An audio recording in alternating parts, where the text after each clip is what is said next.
Министрлер кабинетинин жыйналышында сөз сүйлөп жатып, мамлекет башчысы Садыр Жапаров бийликке келгенден берки убадаларынын бир катары шайлоолорду таза өткөрүү болгонун, жыйынтыгында ал убада аткарылганын айтты. Ал жаш саясатчыларды шайлоо жыйынтыгында нааразы болбоого чакырды. Президенттик шайлоо таза өттү. 3 жолу жергиликтүү кеңештерге шайлоо, 2 ирет референдум, аягында парламенттик шайлоо өттү. Референдумда жаңы конституция колдоо тапты. Аралаш шайлоо системасы түзүлдү. Депутаттардын саны 90го чейин кыскарды. Жаңы конституциянын долбоору жалпы элдин талкуусуна коюлду. Парламенттик шайлоонун жыйынтыгына ишенбегендер үчүн добуш кагаздары кайра саналды. Мындай тарыхта болгон эмес.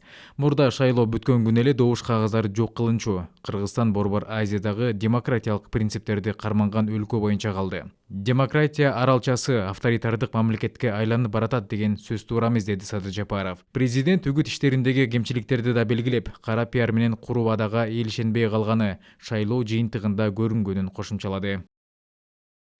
Бул шайлоо менен Кыргызстан Орто Азиядагы эң бир демократиялык принциптердин бардыгын бекем карманган өлкө бойдон калдык жана калабыз.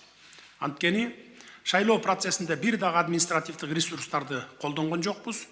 Бюджеттен айлык алган адамдардын бирөөсү дагы шайлоонун шайтан оюндарына аралашкан жок. Шайлоо процессинин катышуучуларына тең укуктуу бирдей шарттарды түзүп бердик. Мунун баары демократиянын таза принциптерин сактоого жасалган аракет. Аны бузууга эч кимдин акысы жок.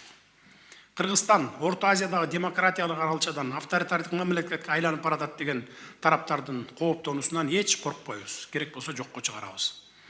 Демократиялык декларациялардын көбүргөн калың көбүгүнүн астында жашырылган толгон токой бизге белгилүү жана белгисиз жактары биздин өлкөдө ар кандай күчтөр ар түрдүүчө пайдаланып жаткандыгын унутпашыбыз керек.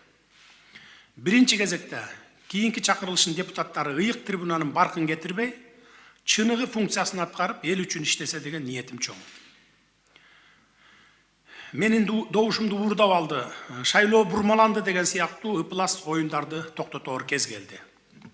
Алардын айрымдары жаштар. Жашоо шайлоо менен эле бүтүп калбайт. Жашсыңар, алдыда далай өмүрлөр турат демекчимин. Биздин элдин ачык айтуу маселесин кабыргасынан коюу сыяктуу маданияты эчак эле калыптанган. Аны биз демократия дейбизби, ачык коом дейбизби, айтор, бул рейтинг бир топ мамлекеттерге салыштырмалуу бизде алда канча алдыга өнүккөн.